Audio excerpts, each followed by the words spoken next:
There are so many labor issues in the world today, but the one I want to focus on is decent work. My name is Rana Sowdaey, I'm 23 years old, and I live in Toronto, Canada. Here's my story. I went to university in Montreal, Quebec. It's a great city. I learned about linguistics, Noam Chomsky, and how the brain acquires language.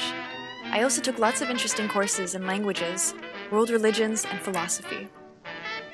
When I graduated, I packed my bags and moved to Toronto with exciting plans.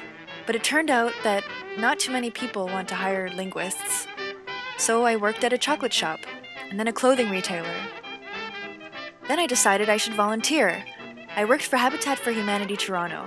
It was great work, but I was volunteering, and I have to get paid to live. Then I worked with a not-for-profit called Many Are One. We had a launch event and got some great exposure.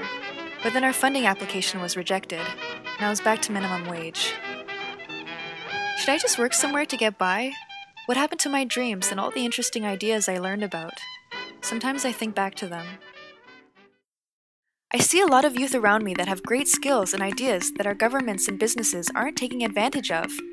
Personally, I've been most satisfied working for not-for-profits. This is where social finance comes in. Social finance is an approach to businesses that focus on improving social conditions or the environment. Usually, these kinds of businesses get money from the government. Because governments are now cutting back to pay off huge deficits, they are less likely to fund these projects. I think governments could add regulations to promote private investment in these businesses, which will take the burden off the need for government funding. Social finance means profits for investors and positive effects in our society. Now that is decent work. I haven't given up on meaningful and decent employment, and I know there are millions out there like me. We need to rethink our approach to creating work together.